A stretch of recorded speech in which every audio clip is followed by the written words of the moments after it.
buenas. Hoy vamos a comentar un poquito el centro del ombligo, el Jara. Qué mejor escenario que este, un lugar de tierra y un lugar de cielo, un lugar de fuego, un lugar de agua, y al fondo ruge el agua, ahí arriba brilla el sol, el fuego.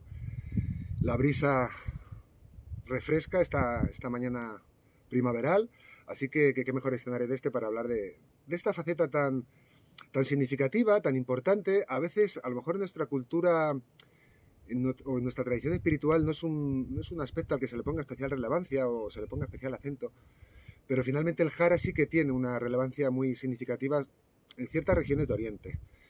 Efectivamente en la India, por ejemplo, las culturas de la India se han enfocado más en los chakras, en los centros vitales, en esas ruedas simbólicas de conciencia, energía y vida. Y en tradiciones a lo mejor más como en China o en Japón sí se han enfocado más en el Jara, que sería el centro, tradicionalmente es el centro de la muerte. Claro, ¿la muerte en qué sentido? La muerte en el que es el centro de quietud, el centro de silencio, el centro de vacío. Y por eso se le asocia al centro de la muerte. De hecho, tradicionalmente también habremos oído muchas veces, ¿no?, en las culturas como Japón, la práctica del harakiri, que es como, de alguna manera, con una espada samurái o con un cuchillo samurái, perforar el Jara para súbitamente abandonar la vida. Tradicionalmente se habla de tres centros simbólicos, de manera muy genérica. El centro de la conciencia testigo, tercer ojo, que representa la lucidez, el discernimiento, la visión cabal. El centro del corazón, Anahata, el centro que representa nuestra apertura, nuestra bondad, nuestra compasión, nuestro amor. El centro del ombligo, que representaría el centro de quietud, de silencio, de vacío, a la vez simboliza el movimiento, la actividad que surge de esa quietud, la energía que surge de ese vacío, el sonido que emerge de ese silencio. Es el centro de la voluntad, de la determinación y de la acción virtuosa o centrada. Ese sería simbólicamente como los tres aspectos. Y curiosamente en nuestro modelo cultural, pues a lo mejor al centro de la mente o al centro de la conciencia testigo, al centro del corazón se le ha puesto mucha relevancia, pero no tanto al centro del ombligo.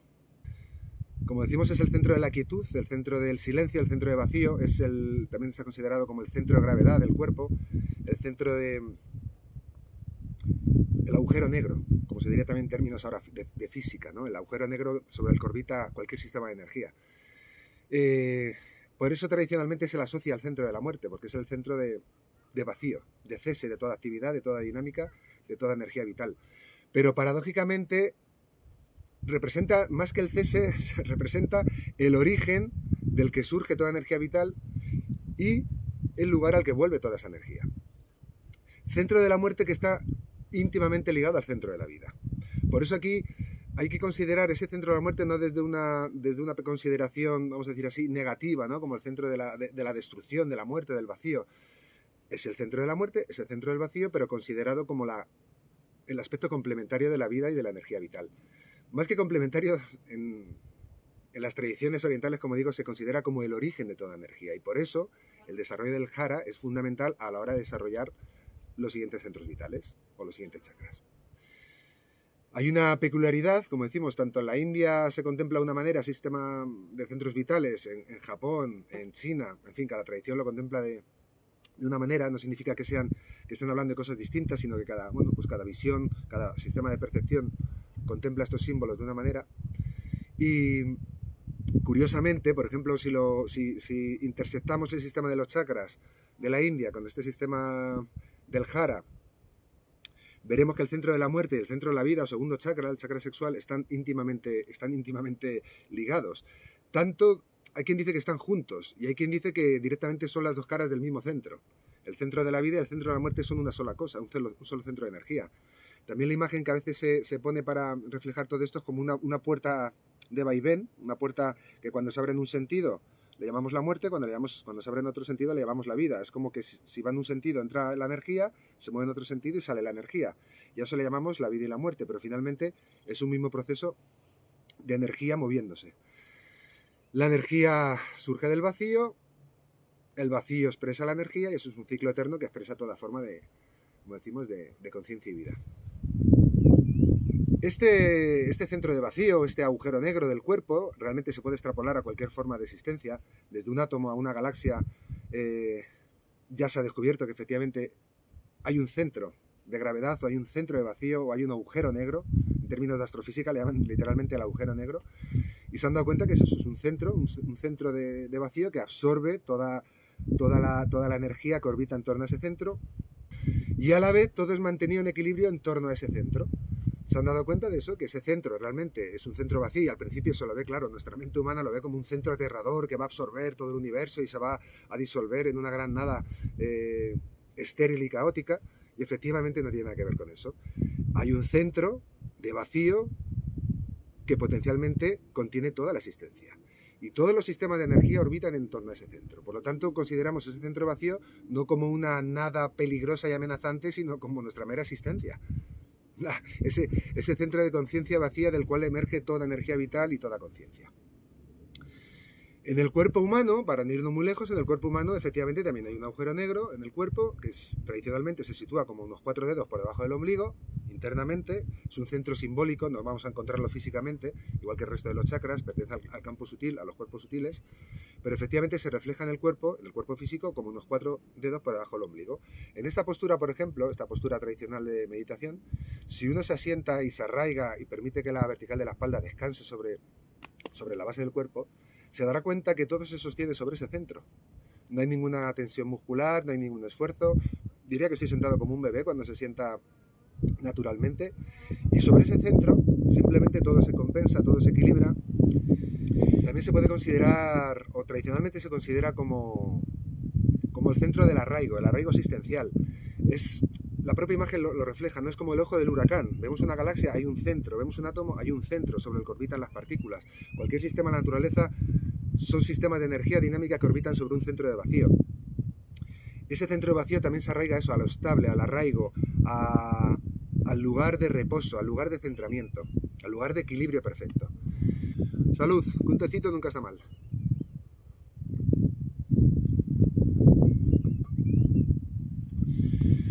Al final lo que advertimos es que efectivamente vivimos muy desarraigados, muy descentrados, muy desequilibrados, muy perdidos del ojo del huracán, muy lejos del ojo del huracán, dejándonos arrastrar por esas corrientes más o menos inconscientes de la vida. Y al final el desarrollo del jara, o el cultivo de este centro del ombligo, tiene que ver con eso, con encontrar ese lugar en nosotros de arraigo, de centramiento en la existencia. Así que, de manera muy resumida, el centro del ombligo representa ese arraigo existencial, ese centramiento en la existencia. Es un centro de quietud, es un centro de silencio, es un centro de vacío, y a la vez es el origen de toda energía, de donde surge toda voluntad, toda determinación y esa actividad que mueva la acción. Y digo, ¿y cómo cultivo yo ese centro? ¿De qué manera puedo sacar esa fuerza de mi interior para que el resto de centros, incluido mi conciencia testigo, incluido mi corazón, también encuentren un pilar estable sobre el que manifestarse? Y vamos a nombrar 3 cositas. Y es una triple, yo le llamo la triple fórmula del Zen, que es muy básica para desarrollar este centro del ombligo. Es muy básica, pero al final tiene que ver con... Es transversal a toda la vida, porque tiene que ver con 3 cosas, como digo, vais a ver, muy, muy elementales. El Zen literalmente lo nombra así: dieta correcta, ejercicio correcto o trabajo correcto y sueño correcto.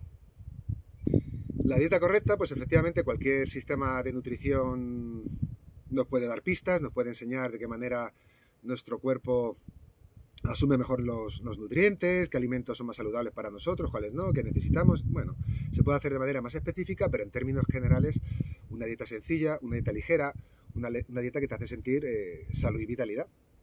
Una dieta que te hace sentir ligero, una dieta que te permite moverte con el mundo con habilidad, con energía, con destreza.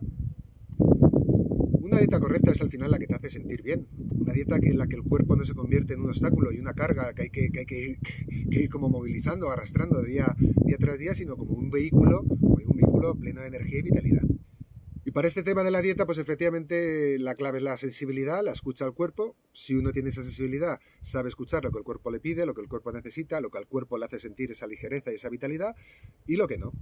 Efectivamente también puede darse cuenta cuando como con el paladar, cuando como con la sombra psicológica, con la ansiedad, con la angustia, y necesito sedar mi angustia con algún tipo de alimento, cuando estoy comiendo con el estómago, porque realmente mi cuerpo tiene hambre. En fin, hay muchas formas de prestar atención al cuerpo y de saber qué tipo de alimentos me los está pidiendo el cuerpo, o qué tipo de alimentos me está pidiendo mi mente, o qué tipo de alimento me pide el paladar. Pero finalmente, si uno es... Tampoco estamos hablando de ser talibanes, en ningún aspecto, y menos en este, pero sí, bueno, pues sí afinar esa sensibilidad para poder cuidar al cuerpo, por lo menos en la medida que podamos, y aportarle mejor esa cualidad de salud y vitalidad. El segundo punto sería el trabajo correcto, la actividad física, el ejercicio. Bueno, efectivamente también sabemos que este cuerpo está diseñado para movilizarse, para mover la sangre, para mover el corazón, para mover los pulmones, para mover el aire, para oxigenarse, para expresar vitalidad, actividad, dinamismo. Y efectivamente, pues una vida sedentaria también lo adormece, lo atasca, lo colapsa incluso.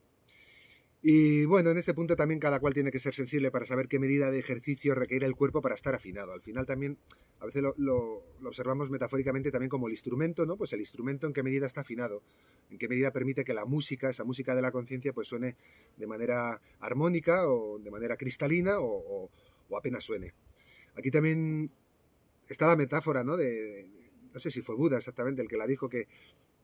Sí, yo creo que fue Buda, que cuando estaba observando, cuando un músico tocaba el sitar, y se daba cuenta que cuando las cuerdas estaban muy tensas, pues estas sonaban de manera muy rígida, incluso podían llegar a partirse, y cuando estaban muy flojas las cuerdas, pues la música no sonaba. Y se dio cuenta, y de ahí su camino medio, es que la clave de la vida es ese punto de equilibrio entre una tensión y una relajación. Ese punto de equilibrio es lo que revela la armonía. Y con respecto al cuerpo y todas las cosas, pero con respecto al cuerpo esa es la clave. ¿Cuál es mi cantidad o cuál es la medida de ejercicio físico correcto? Pues lo que tu cuerpo la gastar en sintonía. Si uno está atento, igual que antes decíamos, si uno está atento al cuerpo, sabe cuando necesita actividad, sabe cuando necesita descansar, sabe cuando necesita un ejercicio más aeróbico, de mover más oxígeno, mover el corazón, mover la sangre, limpiar impurezas, sudar, oxigenar, o cuando necesita un ejercicio más anaeróbico, más de fuerza, más de tensión muscular. En fin, volvemos a lo mismo. Escucha y sensibilidad.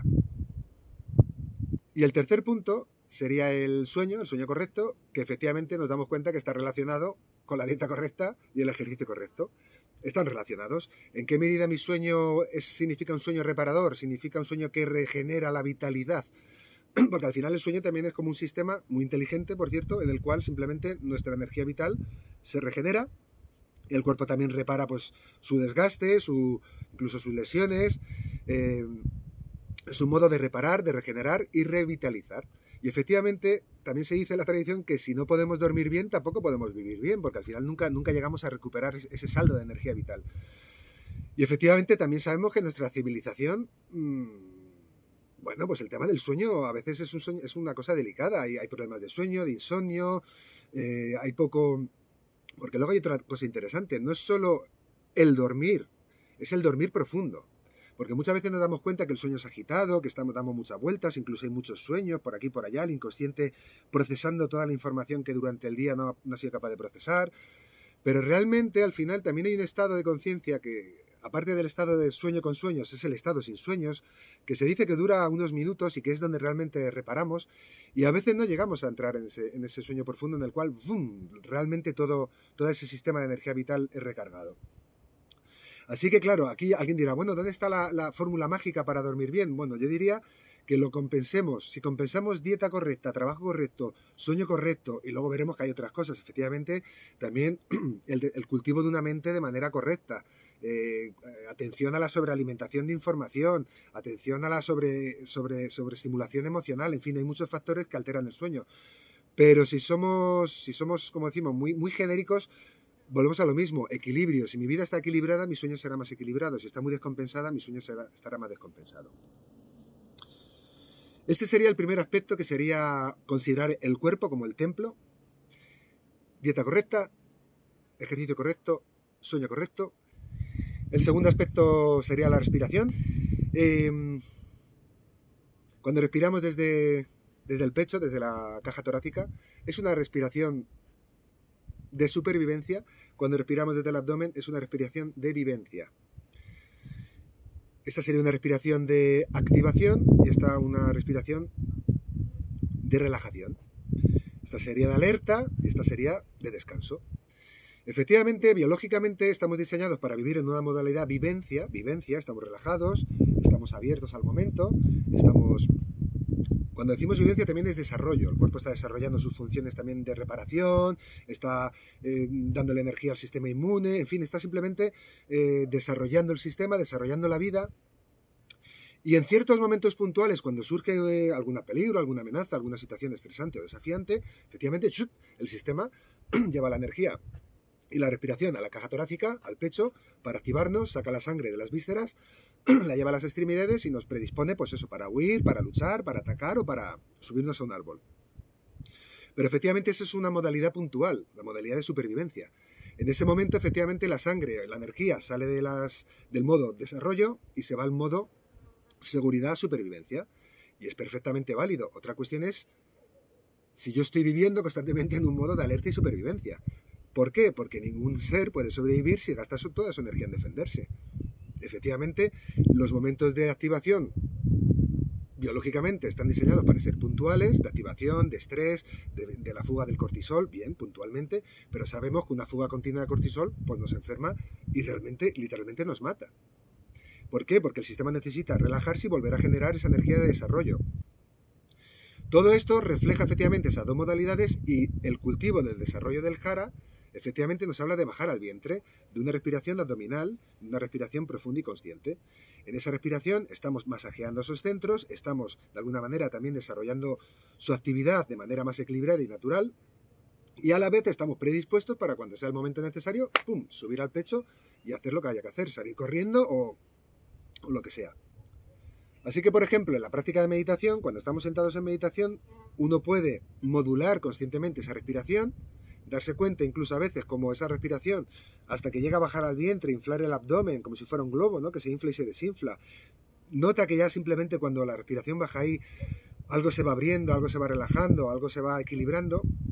A veces también efectivamente vemos que durante el proceso de bajar al abdomen uno puede encontrar ciertos bloqueos que tienen que ver a lo mejor con ciertas emociones también reprimidas o bloqueadas, en fin, es un proceso, pero bueno, poco a poco vamos observando, vamos tratando de amablemente atravesar esos bloqueos o disolver o liberar esos bloqueos suavemente, como digo, no hay que forzar nada, pero finalmente nos damos cuenta que al bajar aquí se desarrolla otro estado de conciencia, muy diferente a cuando estamos en el modo superficial o de supervivencia. Esto es la práctica formal, pero claro, en la vida cotidiana nos vamos a sorprender constantemente respirando superficialmente. Está como automatizado. Lo voy a decir de otra manera, al final también, cuando estoy en el pecho, me surge decirlo así, pero cuando estoy en el pecho estoy en el ego, en el sentido de que el ego siempre está en un modo de supervivencia. El ego siempre está en un modo preservación, en un modo... Para el ego todo es amenazante, de ahí la ansiedad del ego. No solo amenazante en el sentido biológico, de que vaya a venir un león o me vaya a atropellar un camión, no es eso. En el sentido de que todo en cualquier momento se puede desmoronar. Necesito la aprobación desesperada de los demás, necesito conservar toda mi zona de confort estable, necesito, en fin, siempre hay un estado ansiógeno y carencial en el ego por mantener las cosas como están, sabiendo que todo es impermanente y que en cualquier momento se puede desbaratar. Así que de alguna manera estar aquí es estar en ese ego, y estar en el vientre uno se va a dar cuenta que está en la presencia, porque es un estado distendido, abierto, relajado y abierto a la realidad en su totalidad. Y efectivamente, en la vida cotidiana nos vamos a ver que constantemente subimos al pecho, subimos al ego, subimos a lo superficial, nos creemos todo el espectáculo y nos desconectamos y nos desarraigamos. Y la práctica de lo que nos habla y a lo que nos señala es mantente despierto, mantente atento para bajar siempre que puedas tu respiración al vientre. Trata de vivir de manera más centrada, más relajada, más presente. Y de esto consiste fundamentalmente la práctica. Al final es tener una mirada contemplativa, tener una mirada abierta y una mirada arraigada. Y eso diría que fundamentalmente es el trasfondo de la práctica. Formalmente, efectivamente, y lo favorecemos y lo cultivamos de una manera muy notoria y muy concreta. Somos capaces de ver este observatorio de la respiración de una manera muy enfocada, pero en la vida cotidiana están todos los estímulos, está todo, en fin, todo el tinglado mundano, y ahí es cuando requiere de nuestra presencia y nuestra disposición para esta práctica. Así que hemos hablado del cuerpo, dieta correcta, ejercicio correcto, sueño correcto, hemos hablado de la respiración como un elemento también fundamental, y el tercer aspecto, en el ámbito sería un poquito, sí, incluso más psicológico, sería el tema de la valentía, el tema del coraje. Coraje en el sentido de eso, de echar el corazón por delante, de la determinación, del arrojo, del valor. Y cuando decimos esto no lo estamos aplicando en términos de ego, en términos de yo puedo con todo, yo soy muy fuerte, yo no tengo miedo. No es eso. No es eso. La valentía es muy significativa para el Jara porque supone, la valentía no es la ausencia de miedo. La valentía es la capacidad de observar mi miedo, de observar el miedo y la capacidad para atravesarlo lúcidamente, a atravesarlo compasivamente y a atravesarlo valerosamente. El miedo está ahí, pero el miedo no te limita, el miedo no te condiciona, el miedo no te atrapa, el miedo no te succiona. De hecho, no le tienes miedo al miedo, simplemente es miedo. Y el miedo te está dando una información. Digamos que el miedo te da una información y desde la conciencia testigo eres capaz de reconocer esa información, eres capaz de reconocer la presencia del miedo. También eres capaz de reconocer si ese miedo es adaptativo, desadaptativo, es funcional, es disfuncional, es un hecho real, es imaginario, responde a una idea. En fin, reconocemos esa información que aparece. Desde el corazón la respetamos y la acogemos. Ah, pues mira, ahí está el miedo. Bueno, es una información, es una energía que también merece su reconocimiento y su respeto. Y luego desde el Jara reunimos el valor para afrontarlo y para atravesarlo. Hay un desafío y a través de ese desafío el Jara se desarrolla. Esto es muy curioso, esto es muy simbólico, esto es muy bonito. Todo lo podemos apreciar. De hecho, en los momentos de desafío, incluso en los momentos críticos, claro, al ego es lo que menos le gusta, los momentos críticos. Al ego le gusta mantener todo estable, todo seguro, todo en zona de confort, pero finalmente sabemos que gracias a los momentos críticos es donde realmente nos desarrollamos de manera mucho más intensa nuestra conciencia y nuestro corazón. Si lo aprovechamos de esa manera, al final también podemos vivir muchos momentos críticos, dejando pasar la oportunidad hasta que la crisis ya es tan profunda y el sufrimiento es tan agobiante que al final algo en nuestra conciencia tiene que decir, esto hay que abordarlo. Pero bueno, finalmente el propósito de la crisis, según mi criterio, es efectivamente estimular el desarrollo de esta conciencia y de este corazón. Y por eso los momentos críticos se pueden vivir como una oportunidad, incluso como una bendición. Y el Jara precisamente se desarrolla atravesando esos momentos de crisis, atravesando esos momentos de desafío, atravesando esos momentos de limitación, atravesando esos momentos de miedo. El Jara se desarrolla en el desafío. El Jara fulgura en el desafío. Y como decimos, no es un desafío orgulloso o arrogante, es un desafío en el sentido de que la vida plantea un momento para ir más allá de la limitación, para ir más allá de la zona de confort. Es una valentía que nos mueve a la determinación, es una valentía que nos mueve a hacer lo que sabemos que tenemos que hacer. Es una valentía que nos mueve a hacer lo correcto, y lo correcto en el sentido no ético ni moral, sino en el sentido de lo que para mí es coherente, lo que para mí es necesario en este momento. Así que esta valentía es esa fuerza que nos permite afrontar los desafíos, las limitaciones, los miedos, las viejas programaciones, en fin, todo lo que de alguna manera nos mantiene un poco comprimidos. Como decimos, no es una cuestión arrogante, no es una cuestión egoica, no es una cuestión de yo puedo con todo, no es eso. Es una cuestión de simplemente reconocer lo que es, incluida esas limitaciones y estos miedos, y también reconocer que hay una fuerza para atravesarlo, para seguir creciendo y desarrollándonos en eso. Y efectivamente el Jara representa eso, y el Jara se desarrolla en eso. El centro del ombligo, en cuanto algo se le presenta como un desafío, fulgura porque a través de esa valentía se puede desarrollar. Y ese arraigo en la existencia, y ese arraigo en el ser, y ese arraigo en la conciencia, y esa fuerza vital está muy vinculada a esta valentía y a esta determinación y a esta acción correcta. Al final es vivir sin engañarse, es hacer lo que uno sabe que tiene que hacer, hacer lo correcto, hacer lo coherente, lo que surge naturalmente de mi ser. Y para terminar, una pequeña práctica es muy sencilla. Esta postura de meditación, como decimos, es también muy simbólica. Hay un arraigo, hay una vertical. A veces, si no nos podemos sentar de esta manera, nos podemos sentar simplemente en una silla o apoyados con las piernas estiradas, como sea. Pero finalmente, si nos damos cuenta, en esta postura están reflejadas o simbólicamente se pueden desarrollar los tres aspectos con los que hemos empezado. Y yo le llamo los tres verbos de la meditación. El primer verbo estaría asociado a esta conciencia testigo y que sería observar. Simplemente cuando uno se sienta en silencio, hay una observación que se despliega no es que interprete, analice, valore o juzgue la realidad, simplemente la observo. Hay un observar. De hecho, vamos a quitar el sujeto. Hay un observar, hay un darse cuenta, hay una visión cabal, hay una lucidez. Y desde ahí simplemente lo que sucede es percibido con naturalidad y sencillez.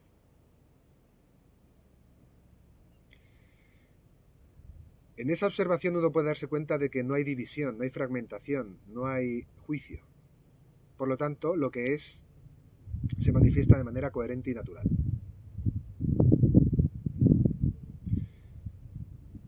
Desde aquí diría que hay un observar, desde aquí diría que hay un acoger lo que se observa.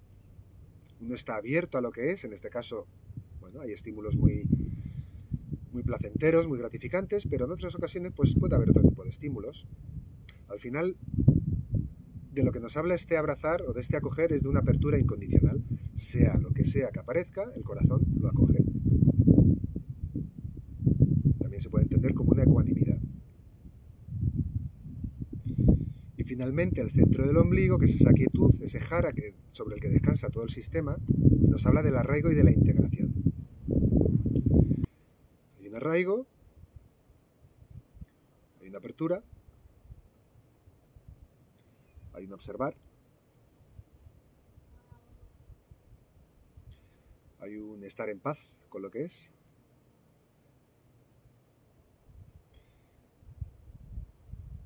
hay un contacto íntimo con la realidad,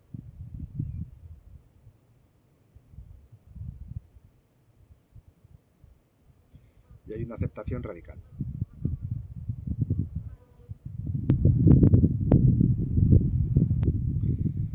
Así que desde este arraigo y de este lugar maravilloso, namaste, mucha fuerza y caminamos.